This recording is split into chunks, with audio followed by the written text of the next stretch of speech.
शिव चर्चा कौन चीज है? उपदेश या प्रवचन है? शिव चर्चा न उपदेश है न प्रवचन है। उपदेश और प्रवचन में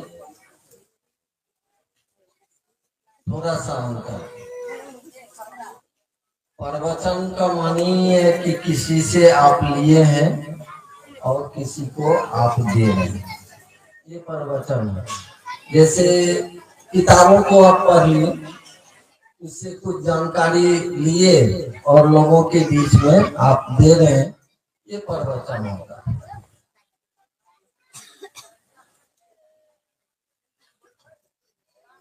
उपदेश का मतलब है कि कोई आपको आदेश किया, किसी के नीचे आप बैठे थे, आदेश किया और आपने उसका पालन किया और जो आपको उससे मिला वो उपदेश है। तो शिव चर्चा न उपदेश है न प्रवचन है। शिव चर्चा 100 वचन है। स्वयं में जो आपने अनुभूत किया, अपने आप में जो आपने अनुभूत किया और जिस तरीका से अनुभूत किया, वो तरीका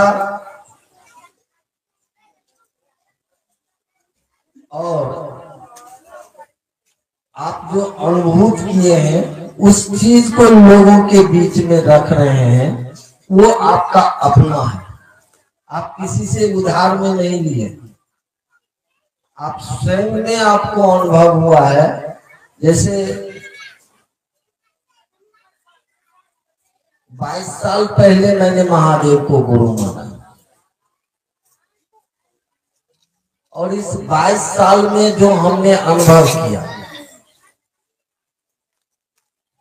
जो मेरा अपना अनुभव है कि महादेव को गुरु मानने के बाद जो मुझे अनुभूत हुआ है, उस चीज को हम आपके बीच में रखते हैं, इसलिए वो मेरा अपना है।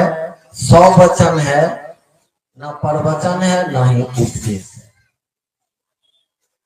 और कुछ है? पहले आपके प्रश्न पर बोल रहे, फिर आपको शिव गुरु भाई बहन सबका है। गुरु भाई बहन में मतभेद क्यों? शिव चर्चा राज है।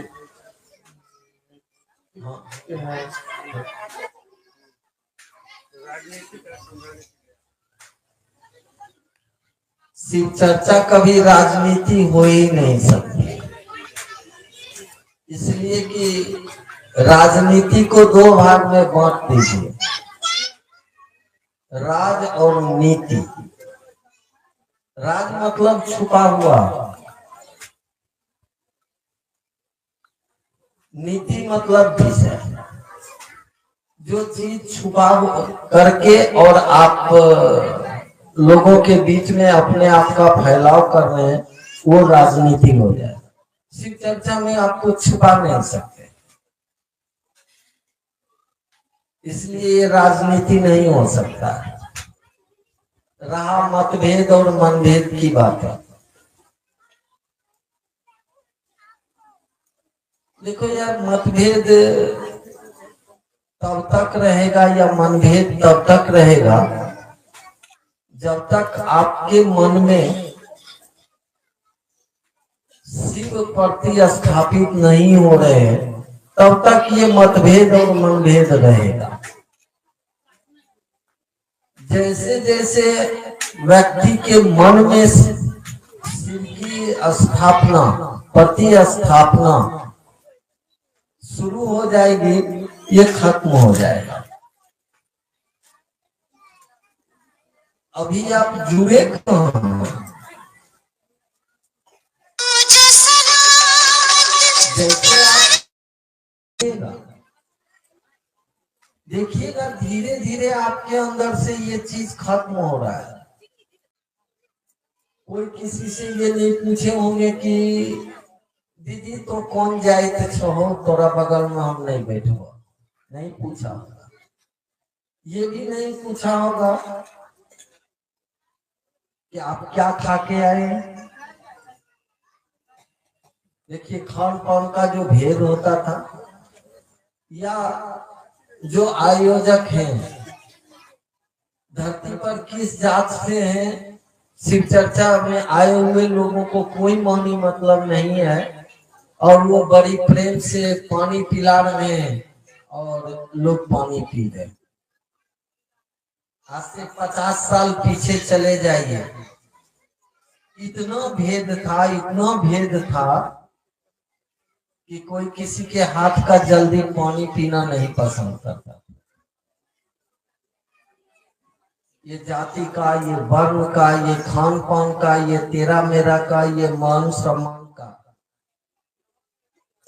अभी ये भाई ने कहा कि मतभेद, इसलिए कि मत आपका आपके मन से चल रहा है, आपके मन के अनुसार चल रहा है। तो हर व्यक्ति का मन तो अलग अलग चलता है, वो तो भेद होगा ही होगा। लेकिन जब आपके जिंदगी में या किसी भी व्यक्ति के जिंदगी में शिव होंगे, अभी अशोक बोल रहे थे कॉस्मिक पावर मतलब भूमा मन,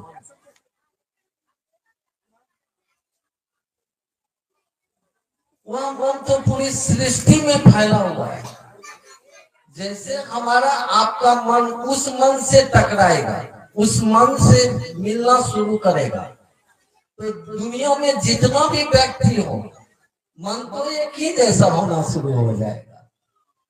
हाँ, शरीर का जो स्वभाव है वो अलग है, शरीर का स्वभाव अलग रहेगा, ये ध्यान रखिएगा। शरीर का स्वभाव है कि कोई शरीर मांसाहारी है, कोई शरीर शाकाहारी है, कोई शरीर फलाहारी है, तो वो शरीर का स्वभाव है।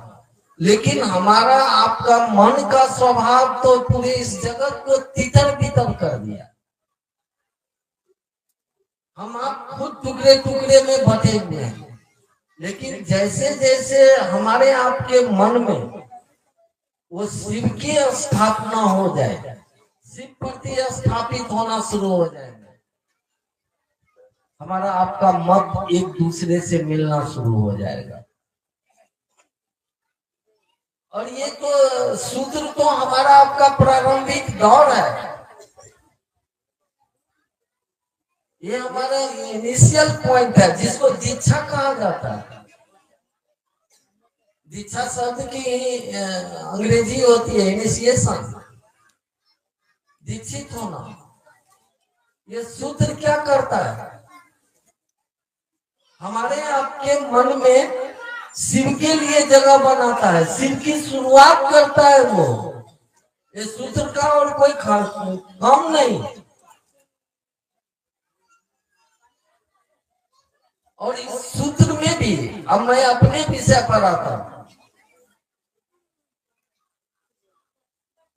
ये सूत्र हमारे आपके करने से नहीं हो रहा है, ये सूत्र किसी के सहारे हमने आप में होना शुरू हो गया है। वो है हमारे आपके साहब दीदी। हम लोग बोलते हैं कि सूत्र में साहब दीदी की ताकत काम करती है, एनर्जी को देखा नहीं जाता है,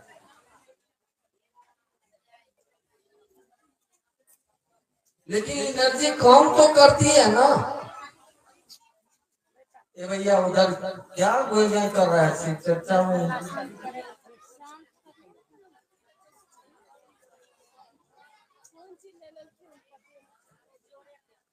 ठीक दीदी, आप अंदर में जाके समझाएं लोगों को।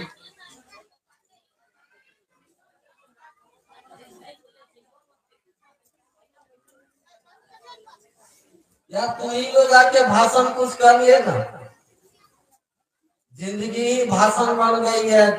क्या तबाही होने वाला है जिंदगी में दिख नहीं रहा है तुम लोगों को। मैं तो देखता हूँ रोता हूँ साले आज के आदमी को देखकर।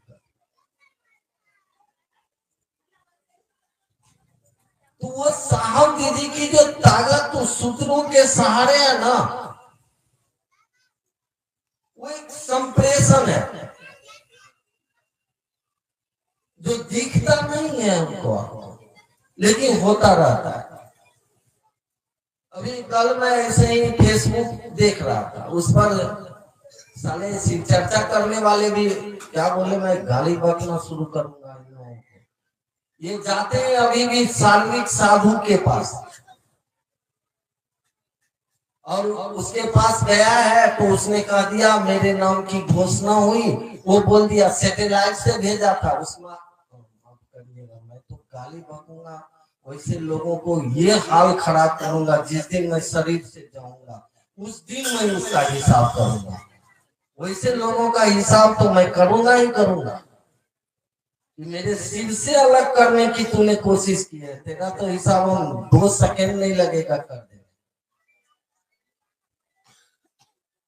ये संप्रेषण एक ताकत है।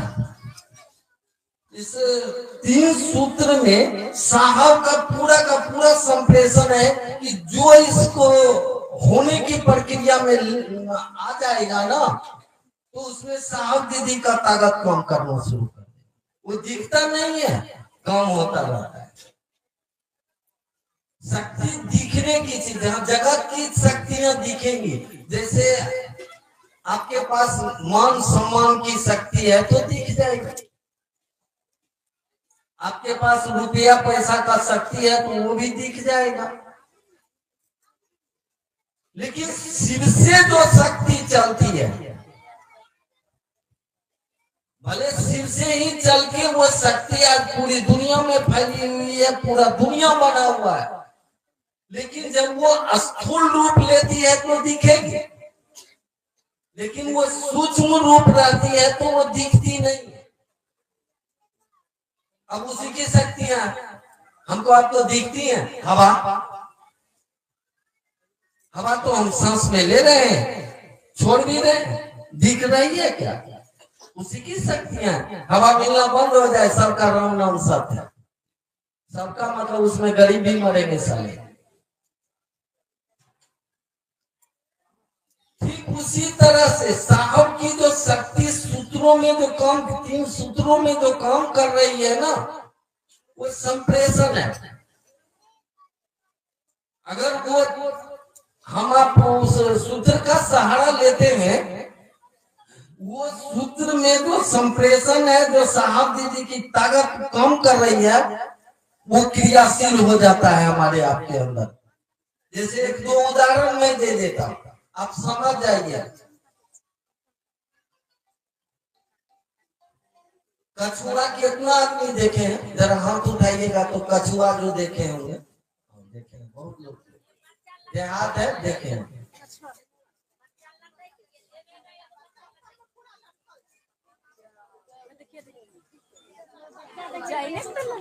गिर जाएगा भाई।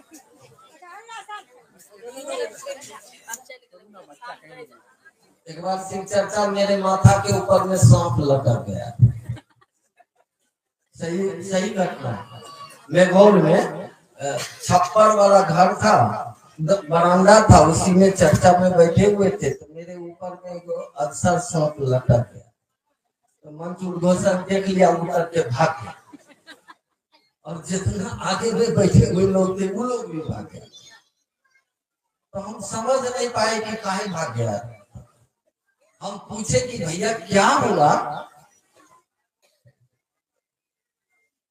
तो उत्तम भाई उधर बैठे हुए थे, वही से इशारा करते थे कि मछली बनवा रहे का, सारा मछली खाने वाला आदमी। तो हम समझ नहीं पाए, तब बात आई ऐसे। तो हम ऊपर देखे तो देखे, हम कहे अच्छा वो अपना काम कर रहा है, अपने चला जाएगा।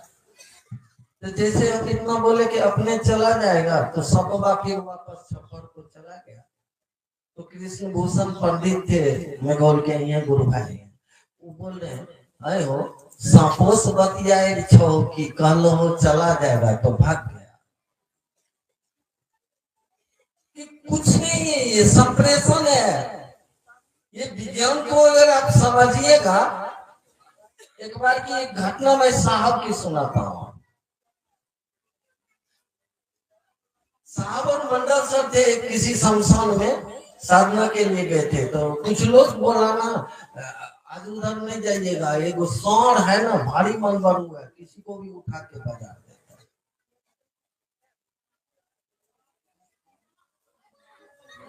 तो मंडल सर कहे कि हम बुला देते हैं,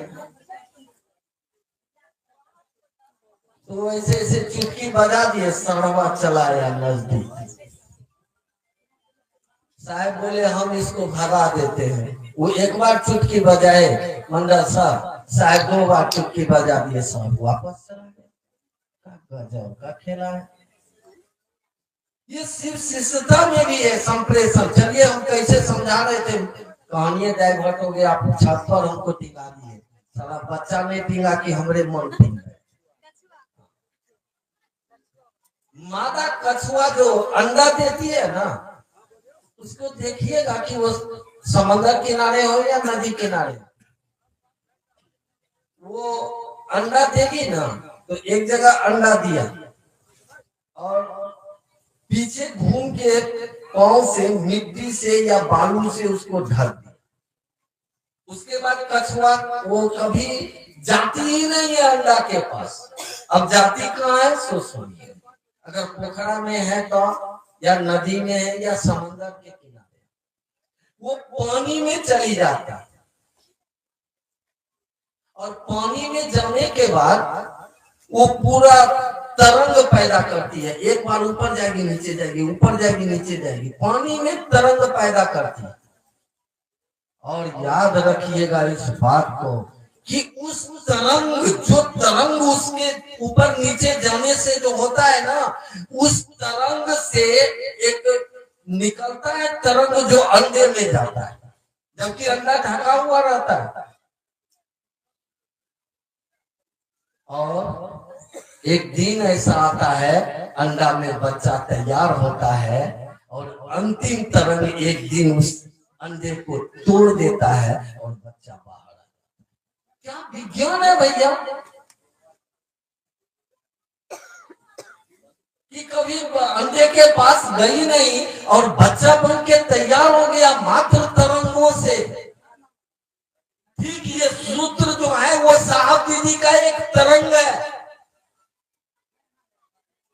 वो तरंग हमारे आपके दिमाग को प्रभावित करता है, और जैसे जैसे हमारा आपका दिमाग प्रभावित होता है, हमारे आपके मन से भेद खत्म होना शुरू होते हैं। इसलिए कि गुरु एक है तो मन भी एक ही होगा और होता है।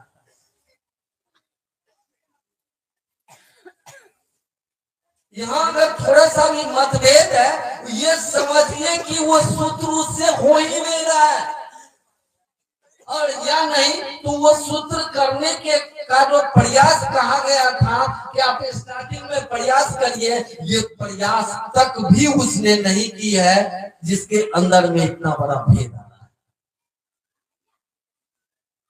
अगर वो सूत्रों का सहारा ले, वो एक ऐसी तरंग है कि जीव भाव में जो मानव पड़ा हुआ है, जो विभिन्न शक्तियों से बना हुआ है, वो अभी मैं राधा को बोल रहा था पीछे कि 3 सूत्र से बना हुआ है, 5 तत्वों के अंदर में वो आत्मा बंधी हुई है, इस शरीर में है।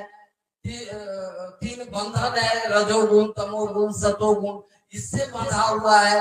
ऊपर से 50 वृत्तियां आदमी के मन पर काम करती है, जो इसको निकलने ही नहीं देती।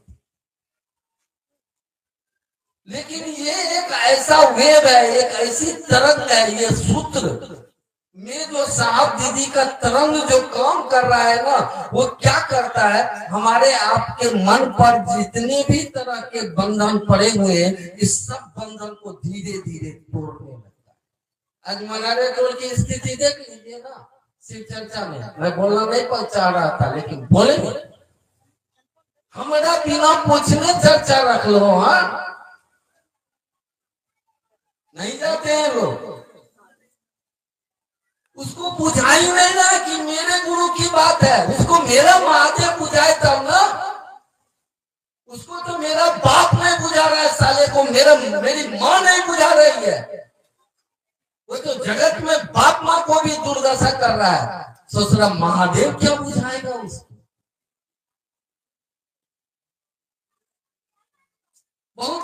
ठेकेदारी ले रहे हैं शिव चर्चा में।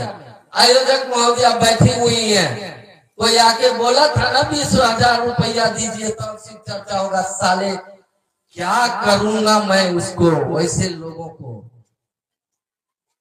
ये महादेव की दुनिया है बाबू। यहाँ तो साहब ने कहा कि जाओ लोगों को पांव पकड़ के भी उसके मन में शिव को प्रतिस्थापित करो, इसलिए कि वो दुखों से भरा हुआ है। ये संसार दुखों का सागर है। अभी रतन भजन गा रहे थे ना, भव सागर। भव मतलब ही ईश्वर होता है और उसी का बनाया हुआ ये सागर रूपी संसार है। इससे निकलना बहुत मुश्किल है, ये दुखों से भरा हुआ है। उसको अगर साहब दीदी से जोड़ते हैं, साहब दीदी के सूत्रों का सहारा उनको देते हैं, उनको लेकर चलते हैं, तो उसके जिंदगी से दुख भय संतरास कुंठा धीरे धीरे घटेगी। मैंने देखा है 22 साल में। और भरम में बोआ रहे हैं, जिसके पास पैसा नहीं उसके यहाँ शिव चर्चा नहीं। क्या तमाशा है यार, क्या कर रहे हैं हम?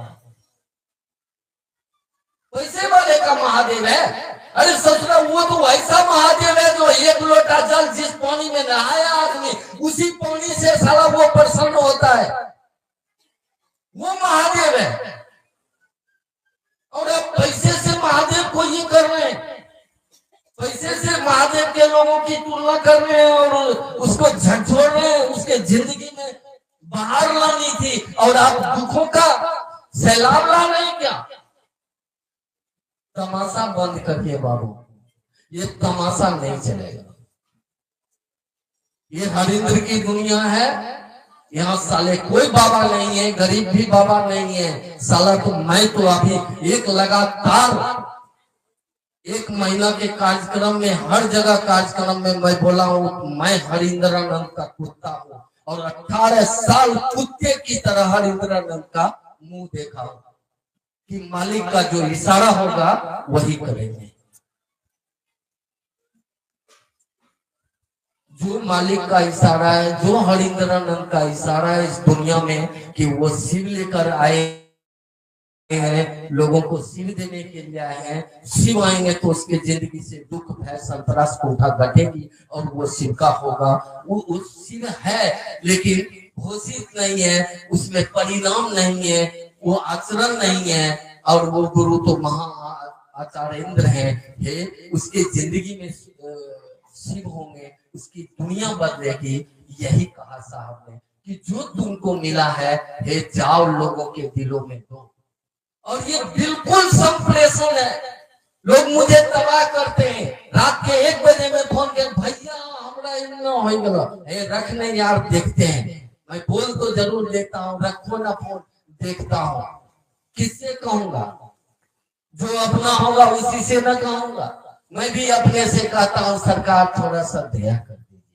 और कुछ खेला नहीं है, मात्र एक संप्रेषण है जो मैं साहब दीदी को बोलता हूँ और अगला आदमी 10 मिनट के बाद बोलता है जी भैया ठीक हो गए।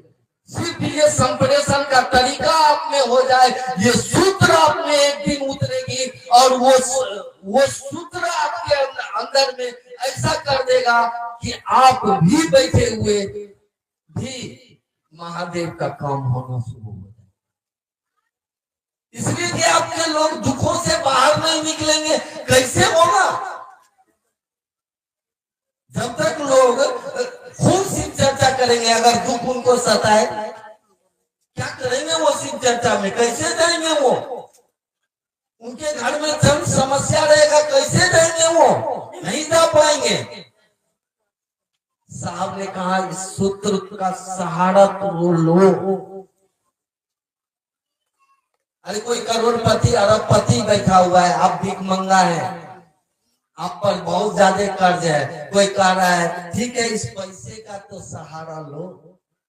आप लीजिए ना भैया, आप कम से कम कर्ज से तो बाहर होइए ना। दुनिया तो एक दिन आपको बोलेगी क्या किया इस चर्चा में? साला एक अगरबत्ती, गरीब 22 साल में एक अगरबत्ती नहीं जलाया, कुछ नहीं किया और मात्र वही किया जो साहब ने कहा। मैंने कहा ना कि कुत्ते की तरह तरह मैं साहब का मुंह देखता रहता था कि क्या इशारा करते हैं, जो इशारा करेंगे वही करेंगे। मैं आपसे यही विनती करने के लिए आया हूँ, आप किसी और के इशारे पर नहीं चलिए। कल गरीब रहेंगे कि नहीं रहेंगे क्या गारंटी है, लेकिन हरिंद्रानंद है, दीदी नीलमानंद है, और हम आप भी शिव के शिष्य होंगे। अगर साहब दीदी के रास्ते पर रहे, अगर हुए शरीर छोड़ेंगे भी तो साहब दीदी के साथ रहेंगे ही रहेंगे, इसलिए कि साधुता मरती नहीं है, शिव मरता नहीं है। रहेंगे ही रहेंगे, करेंगे अपने भाई बहन को मदद। चलिए तो थोड़ा साहब दीदी के इशारे पर, और हमारे आपके जैसे बहुत सारे लोग आएंगे, मत भटकिए। कोई कुछ से जोड़ देंगे, कोई कुछ से जोड़ देंगे, हम लोग वैसे लोग नहीं आए। हम जोड़ेंगे तो साहब दीदी से जोड़ेंगे, और साहब दीदी ने कहा आओ चलें शिव की ओर। साहब दीदी हमको आपको शिव में ले गए। तो कोशिश रखिए, खुद भी चलिए, लोगों को भी चलाइए, और शिव शिष्यता को व्यापार मत बनाइए। ये एक मोहब्बत है, ये प्रेम है। आज से 25-30 साल पहले या ज्यादा 40 साल पहले मैंने एक गाना सुना था।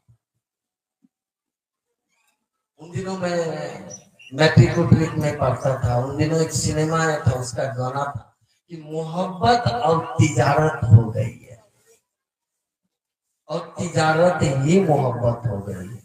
मोहब्बत मतलब प्रेम, तिजारत मतलब होता है सौदाबाजी करना। सौदाबाजी शिष्यता नहीं है। यहाँ आपका सौदाबाजी नहीं चलेगा तो नहीं चलेगा, यहाँ मोहब्बत ही चलेगी। ये प्रेम की विधा है, ये संपूर्ण प्रेम है, इससे बढ़िया कुछ नहीं हो सकता है। और प्रेम करने के लिए भी हमको आपको जब तक ज्ञान नहीं होगा, समझ नहीं होगी, दया नहीं होगी, आप नहीं कर सकते हैं। पूजा का मतलब भी प्रेमी होता है, लेकिन पूजा तो लोग कर रहे हैं, स्थिति क्या है? अभी ना अशोक बोले कि कटोरा लेके कल उसके पास मांग रहे थे, लेकिन वही प्रेम करना अगर हम लोगों ने साहब दीदी के सहारे, अगर उनके सूत्रों के सहारे अगर प्रेम करना सीख लिया ना, देख लीजिए क्या होती है पूजा। मैंने तो कहा कि 20-22 साल में मैं एक अगरबत्ती नहीं जलाया हूँ, लेकिन मैं अपने महादेव को जो कहता हूँ वो सुनते। इससे बढ़िया प्रेम क्या होगा? मैं भी 18 साल का उम्र चढ़ाया था सुल्तानगंज से।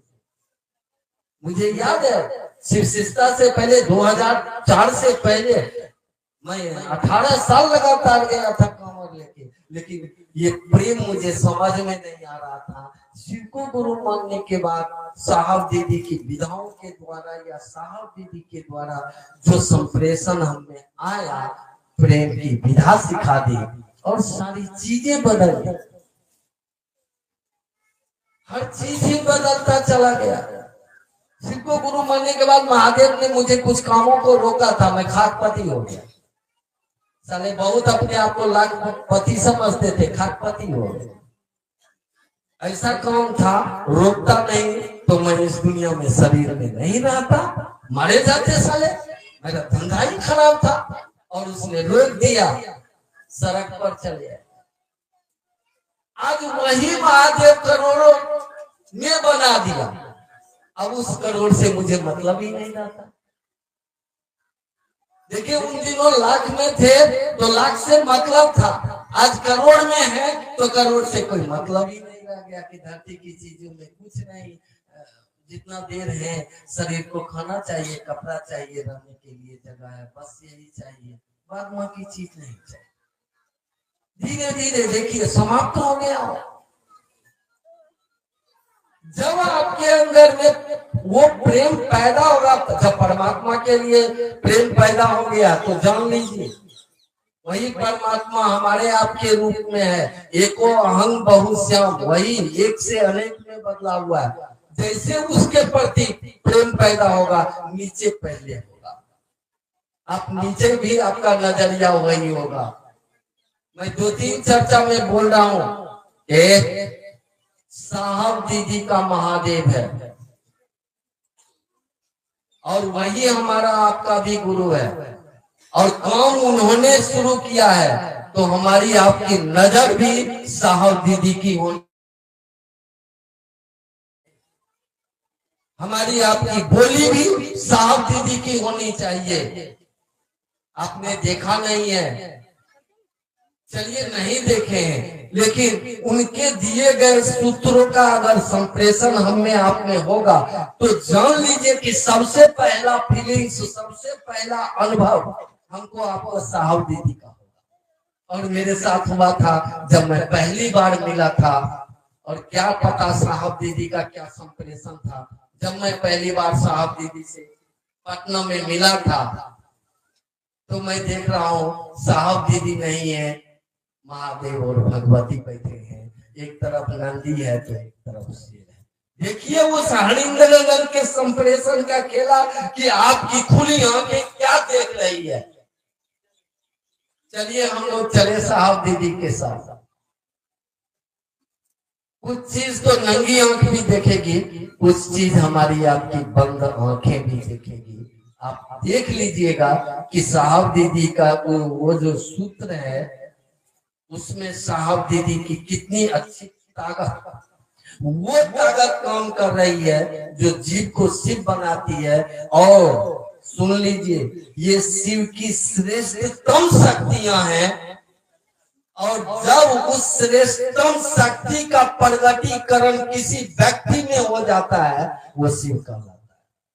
परमात्मा की श्रेष्ठतम शक्तियों का जब प्रगटीकरण किसी शरीर में हो जाए या पत्थर में हो जाए साले, वो शिव कहलाएगा, और कहलाया है इस दुनिया में। साहब दीदी ने हम उस परमात्मा महागुरु महादेव की उन शक्तियों का प्रगटीकरण हमें आपने कराने में आए हैं, जिसका प्रगटीकरण हो गया एक दिन हम ही आप महादेव और भगवती घोषित होंगे। आप सभी लोगों के चरणों में मेरा